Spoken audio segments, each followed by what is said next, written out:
Yeah, good morning everyone. Today we are discussing one topic of class 8th. Name of the chapter is metals and non-metals. And we have already made videos on physical properties of metals and non-metal, such as malleability, ductility, sonority.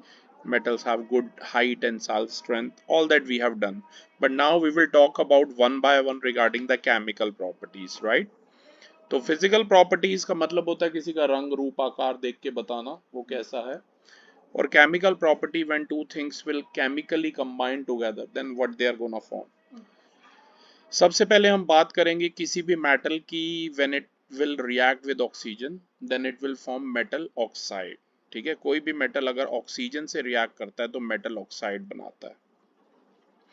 Burning of magnesium ribbon की यहाँ पर बात की हुई है, बड़ी important activity है। इसमें मैग्नीशियम रिबन को ना पहले क्लीन करना पड़ता है। इसका ऑलरेडी मैंने वीडियो बनाया हुआ, I will show it to you.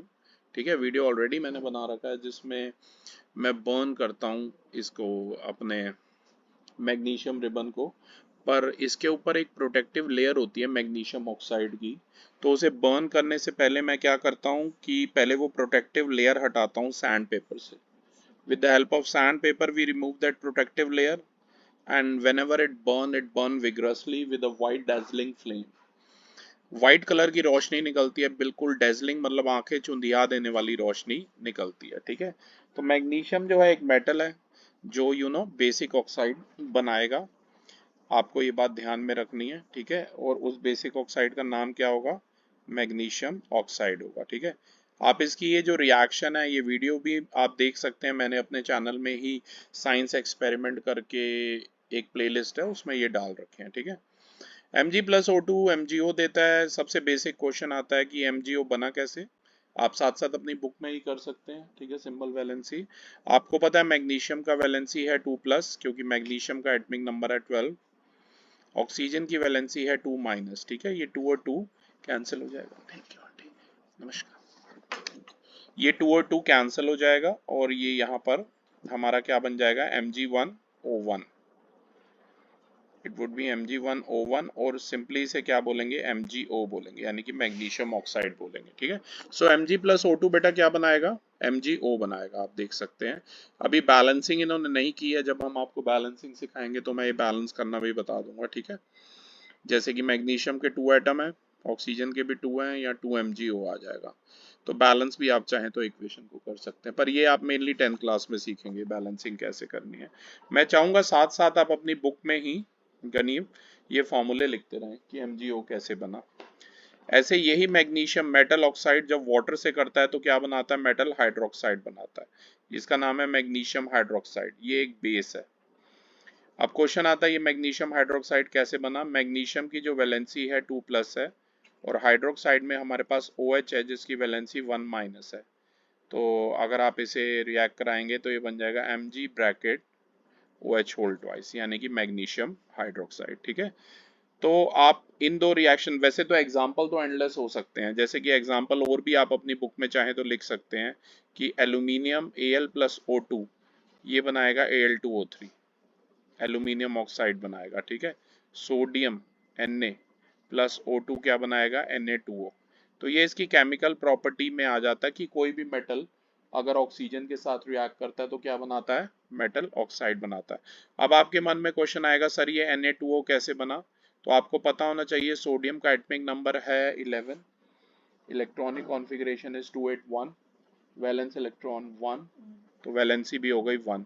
क्योंकि मैंने आपको पहले भी पढ़ाया हुआ है मेटल्स के केस में जो वैलेंसी होती है वो इक्वल टू क्या होती है? Number of valence electron. ये बात मैंने आपको बता रखी है। वैलेंसी ऑफ मेटल होता है equal to number of valence electron, और वैलेंसी ऑफ नॉन मेटल जो होता है वो होता है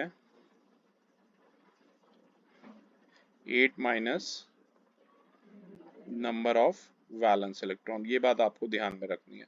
तो इसके बेसिस पे आप वैलेंसी निकाल सकते हैं। जैसे एक माइंड में क्वेश्चन आ रहा है कि एल्यूमिनियम ऑक्साइड, एल्यूमिनियम है नंबर 13, 283, वैलेंस इलेक्ट्रॉन है 3, वैलेंसी है 3। ऑक्सीजन की ऑलरेडी आपको बताया था 2-, ये क्रिस क्रॉस में मल्टीप्लाई होता है, तो ये बन गया Al2O3। वैसे तो ये 9th क्लास में आता है CBSE बोर्ड में, पर हो क्या रहा है गनीम, यहाँ पर आपकी 8th क्लास में भी केमिकल इक्वेशन गिवन है, तो कई टीचर्स क्या कहते हैं बच्चों को, सीधा कहते हैं ये रट लो, but don't mug it up, आप वैलेंसी के कंसेप्ट को समझो कैसे बनी है। और मैं चाहूंगा ये सारी जो एक्स्ट्रा है इक्वेशन आप साथ साथ प्लीज लिखते रहिए, अभी मैं चेक करूंगा आपने सारी क्रिस क्रॉस कंसेप्ट भी मैं चेक करूंगा आपने लिखा है या नहीं लिखा है, ठीक है।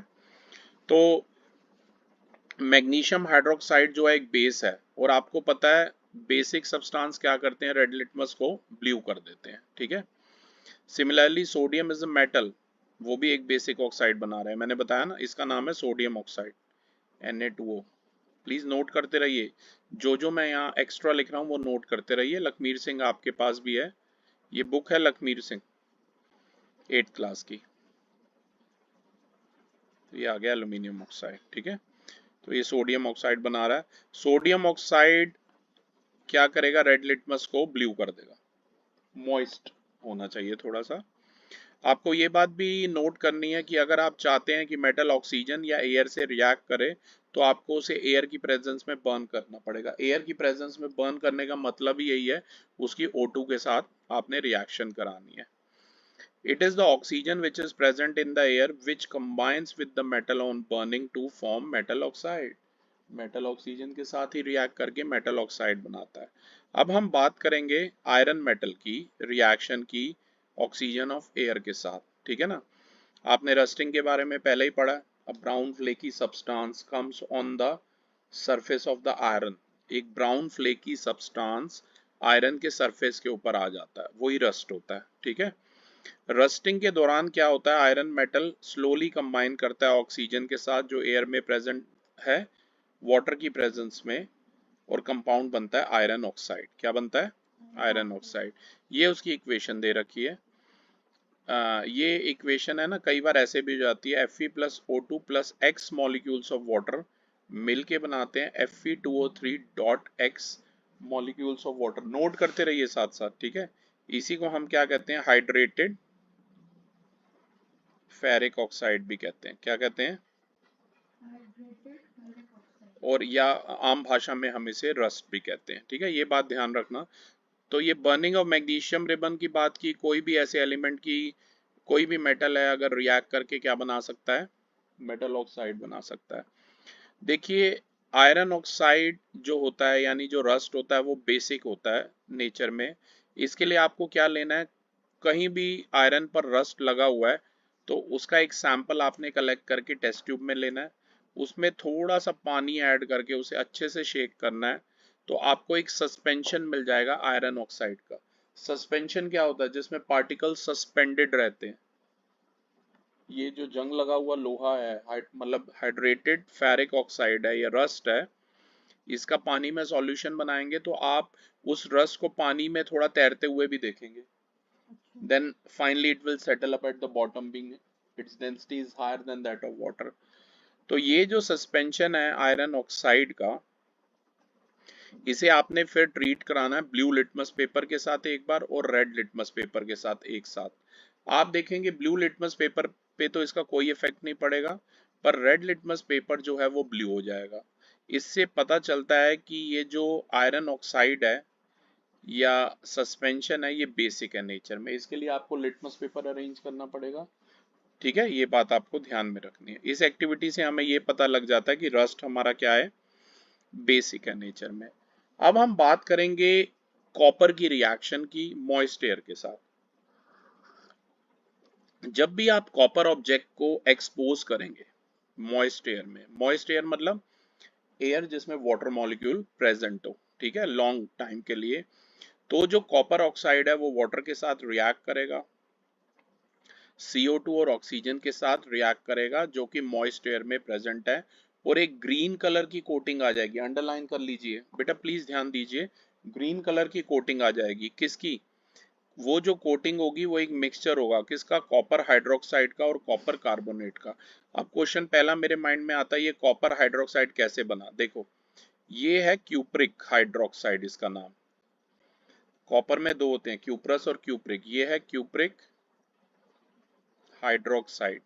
क्यूप्रिक के अंदर जो ये वैलेंसी होती है ना, क्या होती है, कॉपर की 2 होती है, और हाइड्रोक्साइड एक रेडिकल है, इसकी वैलेंसी है 1 माइनस, तो ये बन जाएगा Cu bracket OH whole twice. ध्यान रखना क्या बनेगा, ये क्यूप्रिक हाइड्रोक्साइड बनेगा। ठीक है, अब देखो इसकी रिएक्शन देख लो, copper plus water plus CO2 plus O2 मिलके बना रहे हैं कॉपर 2 हाइड्रोक्साइड भी बोलते हैं, इसे रोमन में 2 लिखते हैं, इसका मतलब इसकी वैलेंसी है, या आप इसे क्यूप्रिक हाइड्रोक्साइड भी बोलते हैं। ठीक है, फिर यहाँ पर ये क्यूप्रिक है, क्यूप्रिक कार्बोनेट, क्या नाम है इसका, क्यूप्रिक कार्बोनेट, इसलिए क्योंकि यहाँ पर जो कॉपर की वैलेंसी है वो 2 है, और कार्बोनेट एक रेडिकल है जिसकी वैलेंसी है 2 माइनस, ये ऐसे कैंसिल हो जाएगा। नोट करते रहिए साथ साथ, फटाफट नोट कीजिए। तो ये बन जाएगा CuCO3। ठीक है, CuCO3, और रिएक्शन आपको स्ट्रेट अवे लर्न करनी है कि copper plus water plus CO2 plus O2 मिलके बनाएगा कॉपर 2 हाइड्रोक्साइड और कॉपर 2 कार्बोनेट, या क्यूप्रिक हाइड्रोक्साइड या क्यूप्रिक कार्बोनेट। ये बात आपने ध्यान में रखनी है। ठीक है, तो जब भी आप कॉपर वेसल को एक्सपोज कर, घर में भी कॉपर के बर्तन, आप कॉपर के वेसल आराम से देख सकते हैं। ठीक है, तो कॉपर वेसल को ज्यादा समय तक एयर में हम रख देंगे तो एक उसके ऊपर एक ग्रीन कलर की कोटिंग आ जाती है। यही जो मिक्सचर होता है कॉपर हाइड्रोक्साइड का और कॉपर कार्बोनेट का, जो ये ग्रीन कलर की कोटिंग फॉर्म करता है, उसी को हम बेसिक कॉपर कार्बोनेट भी कहते हैं, क्योंकि ये बेसिक होता है नेचर में। और अगर आप सस्पेंशन बनाएंगे तो ये ग्रीन कलर की कोटिंग को आप वाटर में देख सकते हैं और इसे टेस्ट कर सकते हैं लिटमस पेपर के साथ। ठीक है, तो आप ये फाइंड करेंगे कि ये रेड लिटमस पेपर को क्या कर देगा, ब्लू कर देगा। इससे हमें ये भी पता चलता है कि ये जो ग्रीन कलर की कोटिंग फॉर्म हो रही है कॉपर वेसल के ऊपर, वो कैसी है नेचर में, वो बेसिक है नेचर में, ये ध्यान रखना। ये जो ग्रीन कलर की कोटिंग है, जो बेसिक कॉपर कार्बोनेट की कोटिंग है कॉपर सरफेस के ऊपर, वो ज्यादा समय तक उसके मॉइस्ट एयर के कांटेक्ट में आने से होती है। जैसे जैसे आयरन मेटल के ऊपर ब्राउन कलर की कोटिंग होती है रस्ट की, वैसे ही कॉपर पे कैसे होती है, ग्रीन कलर की। ये बात आपने ध्यान में रखनी है। ठीक है, तो ये पहली प्रॉपर्टी थी मेटल की, अगर ऑक्सीजन से रिएक्ट करता है तो मेटल ऑक्साइड बनाता है। अब बात करेंगे नॉन मेटल की, कोई भी नॉन मेटल अगर ऑक्सीजन से रिएक्ट करता है तो नॉन मेटलिक ऑक्साइड बनाता है। जैसे कि सल्फर की बात करें, ठीक है, सल्फर नंबर 16 होता है। सल्फर 3 तरह की वैलेंसी शो करता है, 2, 4 और 6। ठीक है, तो ये क्या बनेगा, सल्फर डाइऑक्साइड। S+O2 क्या बनेगा, सल्फर डाइऑक्साइड। अब होता क्या है, जैसे मेटल के ऑक्साइड मैंने बताया बेसिक होते हैं, नॉन मेटलिक जो ऑक्साइड होते हैं वो या तो एसिडिक हो सकते हैं या तो वो न्यूट्रल हो सकते हैं। ठीक है, तो जैसे कि ये एक एसिडिक ऑक्साइड है। ठीक है, इसमें मैंने आपको जब शॉर्ट में प्रॉपर्टीज पढ़ाई थी तो दो लिखवाई थी, जैसे C+O2, ये तो नाम पता होगा आपको, CO2 कार्बन डाइऑक्साइड। ठीक है, ये नाम आप सभी को पता है। ठीक है, तो ये भी एसिडिक होता है, इसका नेचर भी। लेकिन इसमें एक अगर आपने वो जाननी हो और रिएक्शन, तो मतलब कोई न्यूट्रल ऑक्साइड भी बनाता है, तो ये होती है H2+O2 क्या बनाता है, वाटर। ये तो सभी को पता है, वाटर बोलते हैं इसे, और ये न्यूट्रल ऑक्साइड है। ठीक है, तो साथ साथ प्लीज नोट करते रहिए, तीनों इक्वेशन आई होप आपने लिख ली होंगी। ठीक है, तो सल्फर अगर ऑक्सीजन की प्रेजेंस में करता है तो सल्फर ऑक्साइड बनाता है। देखिए यहाँ पर हमने सल्फर का पाउडर लिया, उसे हम बर्नर में हीट कर रहे हैं बंसन बर्नर की हेल्प से। बर्निंग सल्फर को हमने एक ऊपर से लेड लगा दी, तो कौन सी गैस बन रही है, S+O2, अभी मैंने पढ़ाया भी था आपको, सल्फर डाइऑक्साइड। ये एक एसिडिक ऑक्साइड है, तो अगर आप एसिडिक ऑक्साइड है तो ब्लू लिटमस पेपर को, एसिडिक ऑक्साइड है इसी वजह से ब्लू लिटमस पेपर को, मॉइस्ट ब्लू लिटमस पेपर को रेड कर देगा। ये मॉइस्ट इसलिए क्योंकि water is essential for the movement of ion. ये वही रिएक्शन है, S+O2 गिव्स SO2, मैंने पीछे भी लिखवा दी है। अब यही सल्फर डाइऑक्साइड वाटर के साथ मिलके ना सल्फ्यूरस एसिड बनाता है। ये कैसे बनता है, देखो H की वैलेंसी है 1+, ये सल्फ्यूरस है, इसकी वैलेंसी है 2-, ये सल्फ्यूरिक एसिड से कम थोड़ा स्ट्रांग होता है, इसका नाम है H2SO3। अब बेटा यही इक्वेशन है ना एसिड रेन में भी यूज होती है, याद रखना प्लीज, ये नोट कर लीजिए। जब एसिड रेन होती है तो होता क्या है, सल्फर डाइऑक्साइड, कार्बन डाइऑक्साइड, ये जैसे फरीदाबाद एक इंडस्ट्रियलाइज एरिया है, तो यहाँ एटमॉस्फेयर में सल्फर डाइऑक्साइड, कार्बन डाइऑक्साइड रह जाएंगे, उसके पॉल्यूटेंट्स। तो फिर क्या होगा, जब बारिश आएगी तो वो इन्हीं हैवी पार्टिकल्स को साथ नीचे लेके जमीन पर आएगी। तभी कहते हैं पहली, दूसरी, तीसरी बारिश में नहाना नहीं चाहिए। क्यों? क्योंकि वो सारे एसिड्स होते हैं। क्योंकि वो एसिड रेन हो सकती है, उसमें पॉल्यूटेंट साथ हो सकते हैं। इसमें एक रिएक्शन और आती है, मैं चाहता हूं आप लिख लें गणीम साथ में, वो है CO2 प्लस H2O। ये मिलके क्या बनाएंगे, कार्बोनिक एसिड, H2CO3। क्या नाम है इसका? इसका नाम भी लिख दीजिए, कार्बोनिक एसिड। अब ये बन कैसे रहा है ये भी देख लो। H का वैलेंसी है 1 प्लस, CO3 का वैलेंसी है 2 माइनस, वैसे ही तो ये बन जाएगा H2CO3। तो एसिड रेन में ये दो रिएक्शन यूज होती हैं एसिड रेन में। अगर आपसे कोई पूछे ना, एक तो ये वाली SO2 प्लस H2O क्या बनाएगा, H2SO3 बनाएगा, और एक ये वाली CO2 प्लस H2O क्या बनाएगा, H2CO3 बनाएगा। वेरी राइट, ठीक है। तो ध्यान रखिए ये जो सल्फ्यूरस एसिड है ये ब्लू लिटमस को रेड कर देगा क्योंकि एक एसिडिक है नेचर में, ठीक है। इसी तरीके से CO2 के साथ H2CO3 बनाएगा, वो भी एसिडिक है नेचर में, तो वो भी ब्लू लिटमस को रेड कर देगा। तो मैं चाहूंगा इन सब डिस्कशन से हमने कुछ पॉइंट गणीव कंक्लूड किए हैं, क्या आप ये रीड कर सकते हैं ये वाले पॉइंट्स, दो points? Metals form oxides or metal oxides on burning in air. Metal oxides are basic in nature and turn red litmus into blue. Non-metals form non-metal oxides on burning in air. Non-metal oxides are acidic in nature and turn blue litmus red. तो देखिए हमने ये पढ़ा कि जो metal हैं वो metal oxide बनाते हैं अगर आप उसे बर्न करेंगे एयर में तो, और ये जो मेटल ऑक्साइड है ये क्या होते हैं, बेसिक होते हैं नेचर में, और ये बेसिक होने की वजह से रेड लिटमस को क्या कर देते हैं, ब्लू कर देते हैं। और नॉन मेटल जो है वो नॉन मेटलिक ऑक्साइड बनाते हैं, वो एसिडिक भी हो सकते हैं और वो न्यूट्रल भी हो सकते हैं नेचर में। अधिकतर एसिडिक होते हैं, इस वजह से वो ब्लू लिटमस को क्या कर देंगे, रेड कर देंगे, ठीक है ना। लेकिन न्यूट्रल होगा तो कोई इफेक्ट नहीं होगा। तो ये सब जो प्रॉपर्टीज हमने पढ़ी नेचर ऑफ ऑक्साइड की, इससे हम आइडेंटिफाई भी कर सकते हैं कि गिवन एलिमेंट मेटल है या नॉन मेटल है। अगर कोई एलिमेंट आपको पता है बेसिक ऑक्साइड बना रहा है तो उसके बहुत चांसेस हैं कि वो मेटल होगा, और अगर कोई एलिमेंट एसिडिक ऑक्साइड बना रहा है तो बहुत चांसेस हैं कि वो नॉन मेटल होगा, या न्यूट्रल बना रहा है तो भी नॉन मेटल हो सकता है, ठीक है। तो मेटल के ऑक्साइड बेसिक है नेचर में, और वो तभी फॉर्म होंगे जब उन्हें वाटर में डिसॉल्व किया जाएगा। और नॉन मेटल के जो ऑक्साइड हैं अधिकतर वो एसिडिक हैं, न्यूट्रल भी हो सकते हैं, जैसे H2 plus O2 gives H2O, और ये तभी फॉर्म होंगे जब एसिड्स को डिसॉल्व किया जाएगा वाटर के अंदर, ठीक है। यहाँ पर नेक्स्ट हम बात करेंगे मेटल्स इन बेसिस। मैं चाहूंगा आप इन सब के फॉर्मूले भी साथ साथ नोट करें गनीम। जैसे मैग्नीशियम हाइड्रोक्साइड होता है MgOH होल ट्वाइस, इसके अंदर मेटल का नाम है मैग्नीशियम।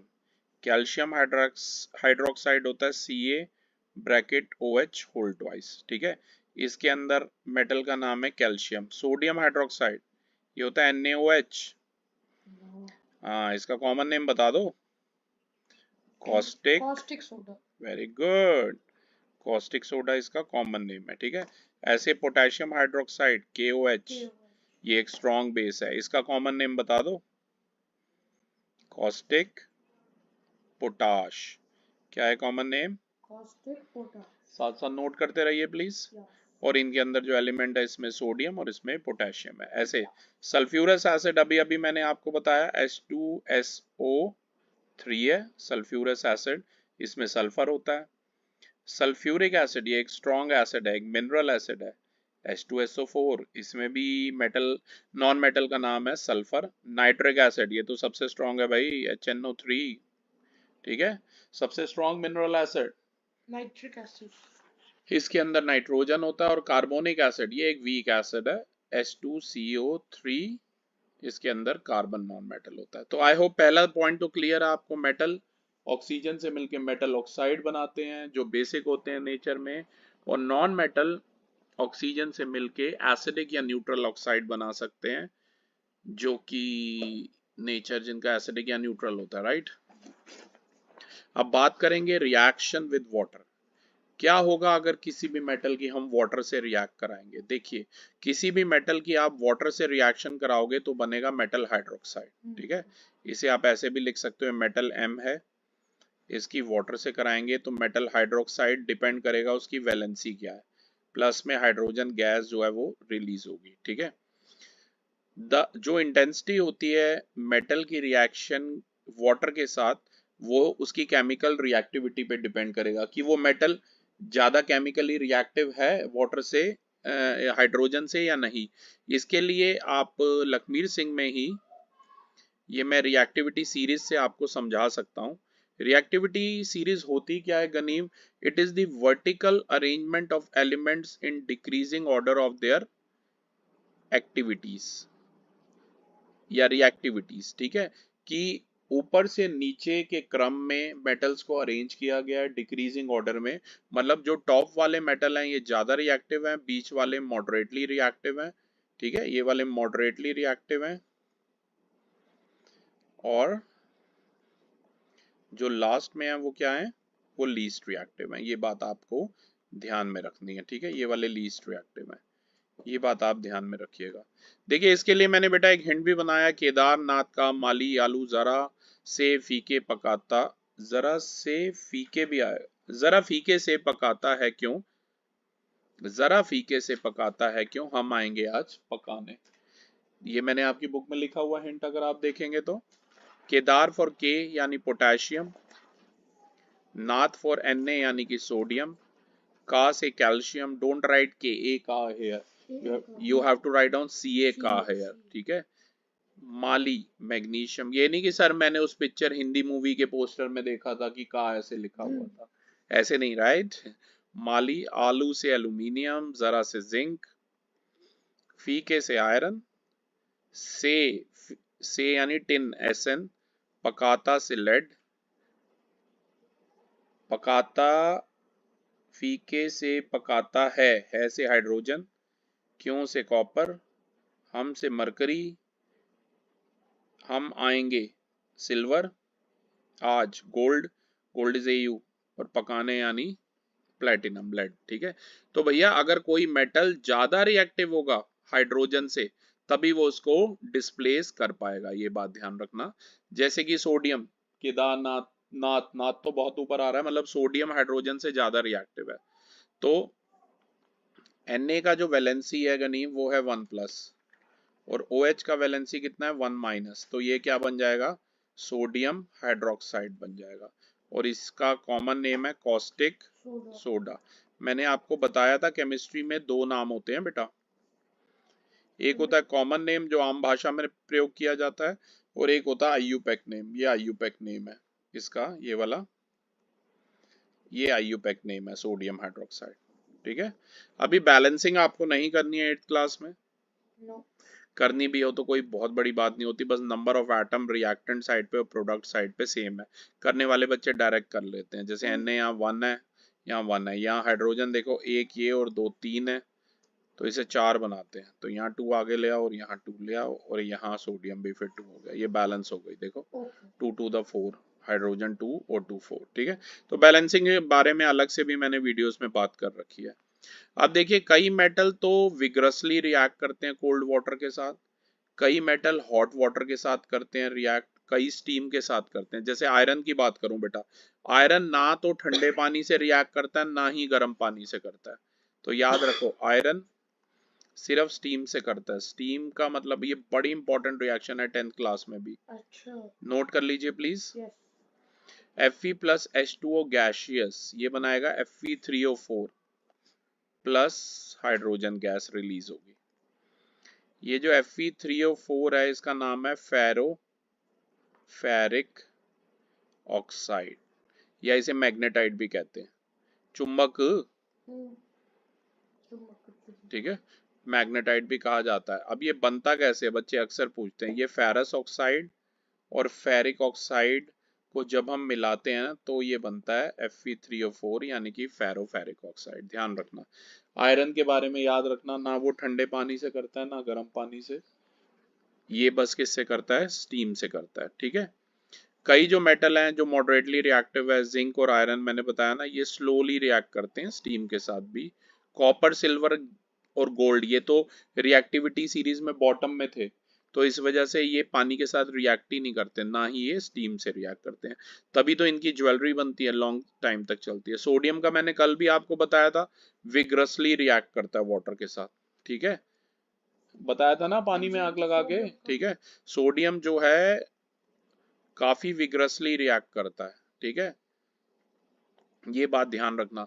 आप अगर एक सोडियम का पीस ऐसे पानी में डालेंगे ना, तो रिएक्ट करके वो सोडियम हाइड्रोक्साइड बनाता है, हाइड्रोजन गैस निकलती है, जिससे आप छोटे छोटे से, देखो ना, it reacts with water causing little explosion, soon the piece of sodium metal catches fire. जब ये रिएक्शन रुक जाती है और आप बीकर को टच भी करेंगे, तो आपको बीकर थोड़ा सा गर्म लगेगा, क्योंकि एक्सोथर्मिक होती है, ठीक है ना, क्योंकि हीट प्रोड्यूस होती है, आपको ध्यान रखना है बात।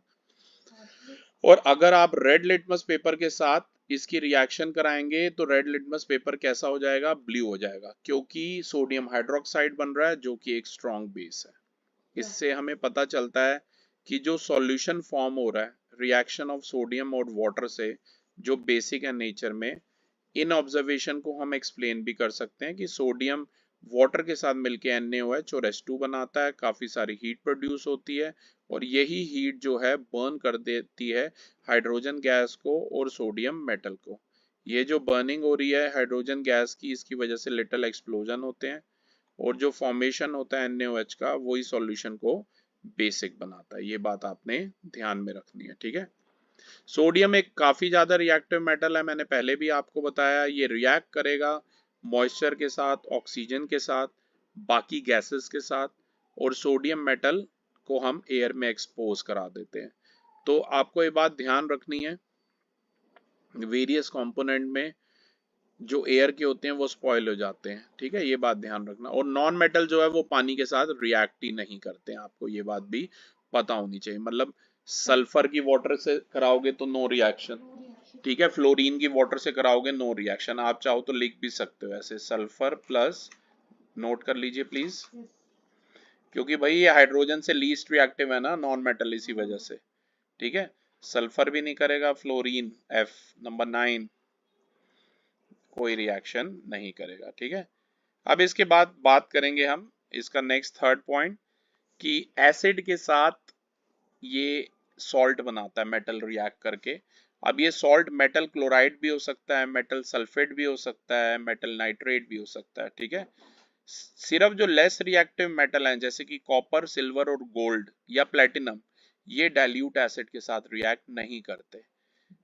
और जो विग्रसली रिएक्टिव मेटल हैं वो डाइल्यूट एसिड के साथ रिएक्ट तो करते हैं, डिपेंड करता है उनकी केमिकल रिएक्टिविटी पर। जैसे मैग्नीशियम की देखो बेटा, Mg प्लस HCl MgCl2 बन रहा है। अब सबसे पहले हमारे माइंड में क्वेश्चन आता है ये MgCl2 कैसे बना। Mg की वैलेंसी है 2 प्लस और Cl की है 1 माइनस, क्रिस क्रॉस कराओ तो क्या बन जाएगा, ये Mg1Cl2, नोट कर लीजिए please. Aluminium, iron, zinc metal भी रिएक्ट कर जाते हैं। आप बोलो तो मैं सारी लिखवा सकता हूँ आपको, देखो Al प्लस HCl क्या बनाएगा, एल्यूमिनियम क्लोराइड या एल्यूमिनियम ट्राइक्लोराइड, ठीक है। ऐसे जिंक HCl के साथ तो करानी है ना, कॉन्ग से करानी होती है, लिखते रहिए साथ साथ।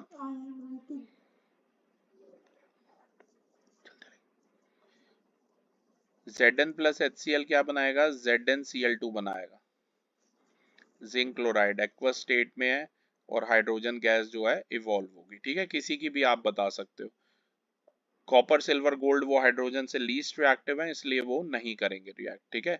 यहाँ पर एक सिंपल एक्टिविटी से समझाया हुआ है कि कोई भी मेटल अगर डाइल्यूट एसिड से करता है तो हाइड्रोजन गैस प्रोड्यूस होगी। देखो हाइड्रोजन गैस के पास अगर आप बर्निंग मैस्टिक ले जाओगे ना तो पॉप साउंड प्रोड्यूस होता है, ऐसे आवाज आती है, राइट, ध्यान रखना।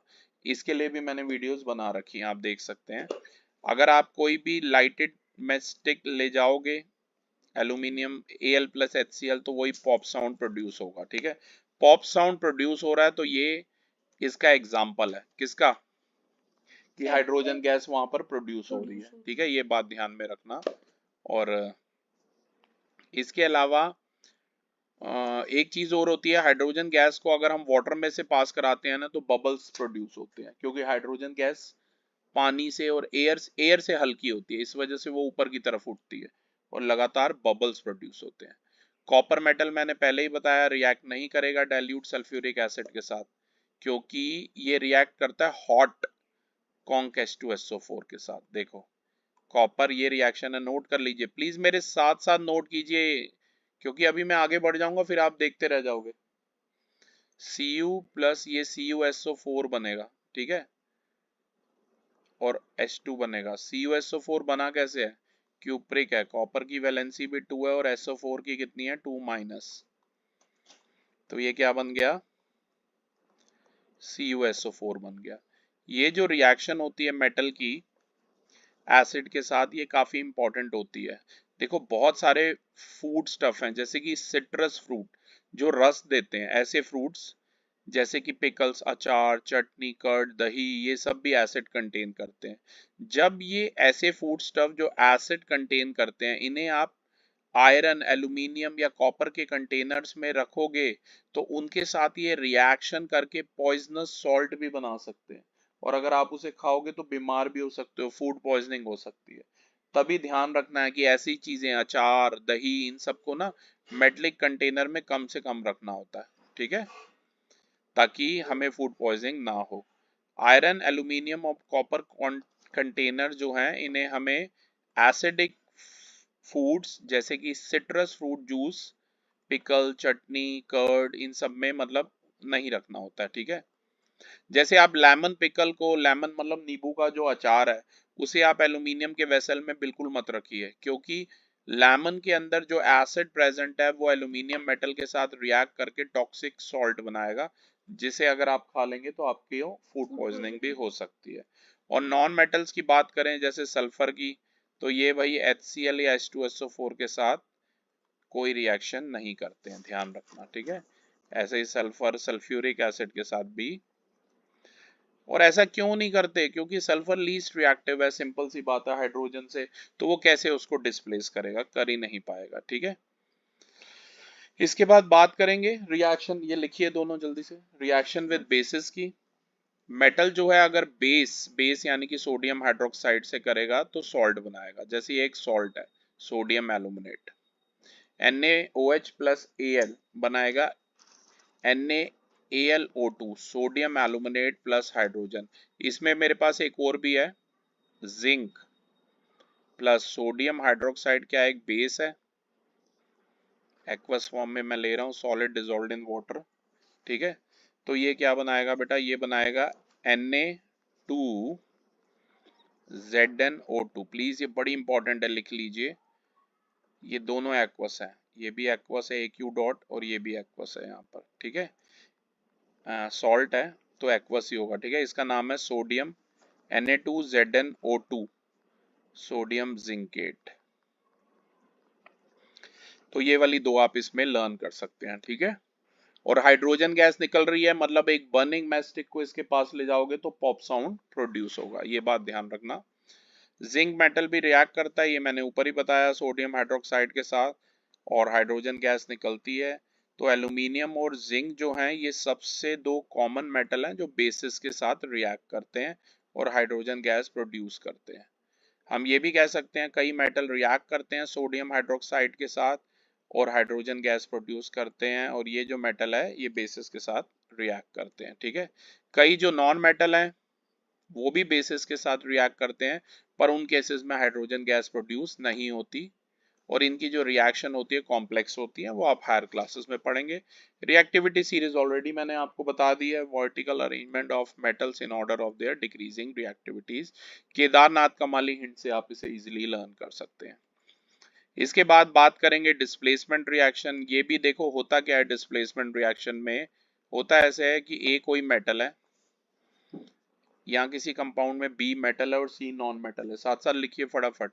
और आपको पता है A जो है वो B से ज्यादा रिएक्टिव है, तो A क्या कर लेगा, C को डिस्प्लेस कर लेगा, और बी यहाँ अलग हो जाएगा। पर ऐसा तभी हो पाएगा जब ए ज्यादा रिएक्टिव होगा किससे, बी से।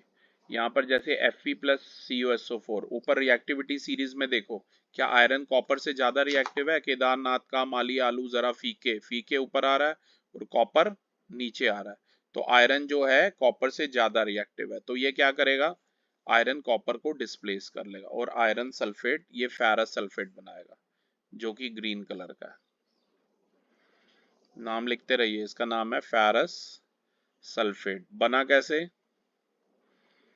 Fe की वैलेंसी है 2+, SO4 की भी है 2+, ये कट कीजिए, ये बन जाएगा FeSO4।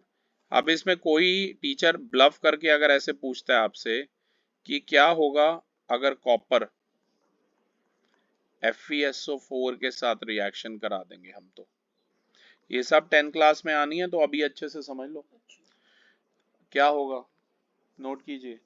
तो इसका आंसर है कुछ भी नहीं होगा, कोई रिएक्शन नहीं होगी, क्योंकि कॉपर जो है वो लीस्ट रिएक्टिव है किससे, आयरन से। ये बात ध्यान रखना, ठीक है। ऐसे में और भी देखो, यहाँ दिया हुआ है ना, कॉपर प्लस FeSO4 कोई रिएक्शन नहीं होगी, ठीक है। अब ऐसे में देखिए, यहाँ पर एक और एक्टिविटी की पहले मैं बात करूंगा, इसमें कॉपर सल्फेट लिया हुआ है, आयरन ये वही वाली है Cu प्लस FeSO4, कोई रिएक्शन नहीं होगी। जिंक की बात करेंगे, जिंक ज्यादा, केदारनाथ का माली आलू जरा, जिंक ज्यादा रिएक्टिव है, तो क्या करेगा, डिस्प्लेस कर लेगा, ठीक है। देखो जिंक का वैलेंसी है 2+, SO4 का वैलेंसी है 2-, तो ये क्या बना लेगा, ZnSO4 बना लेगा, ठीक है। इस रिएक्शन में आपको पता है जिंक ज्यादा स्ट्रॉन्ग है, तो वो इजिली डिस्प्लेस कर पाएगा। ये देखो, ये जिंक की मेटलिक स्ट्रिप पड़ी है, कॉपर सल्फेट ब्लू कलर का होता है, तो यही वाली रिएक्शन होगी, जिंक सल्फेट बन जाएगा जो कि एक कलरलेस सॉल्यूशन। और यही कोई आपसे पूछे कि, प्लीज नोट कीजिए, जिंक सल्फेट प्लस कॉपर क्या होगा, तो आपका आंसर क्या होगा, नो रिएक्शन, कोई डिस्प्लेसमेंट रिएक्शन नहीं होगी, ठीक है। ऐसा किस लिए होगा, क्योंकि कॉपर जो है वो लीस्ट रिएक्टिव है किससे, जिंक से। ये बात ध्यान में रखनी है। I hope you have written, ठीक है। साफ साफ लिखिए, बर्जीलियस के हिसाब से लिखिए, देखिए कॉपर प्लस जिंक सल्फेट कोई रिएक्शन नहीं होगी। ऐसे देखिए, zinc plus iron, zinc iron से ज्यादा रिएक्टिव है तो जिंक सल्फेट बनाएगा, सेम चीज। जिंक की वैलेंसी है 2+, सल्फेट की है 2-, तो क्या बनेगा, ये ZnSO4 बनेगा। और यही Fe प्लस ZnSO4 क्या होगा, कोई रिएक्शन नहीं होगी, ये बात ध्यान में रखना। सिर्फ जो ज्यादा रिएक्टिव होता है वही डिस्प्लेस कर पाता है किसको, लीस्ट रिएक्टिव को। अब जरा फटाफट से ये केमिकल प्रॉपर्टीज में कोई डिफरेंसेस दिए हुए हैं, आप प्लीज पढ़ लीजिए। Metals form basic oxides, while non-metals do not form basic oxides. Metals react with water or steam to produce hydrogen gas, except copper, silver, and gold, which do not react with water and steam. Non-metals do not react with water or steam.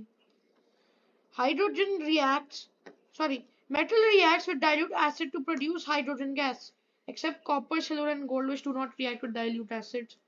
Non-metals do not react with dilute acids. Thank you Ganeem. तो अभी हमने बात की chemical properties की, इस lecture में जल्द ये वीडियो हम अपलोड करेंगे, और होमवर्क में आप चाहें तो ये सारे क्वेश्चन लकमीर में से प्रैक्टिस कर सकते हैं। Thank you everyone.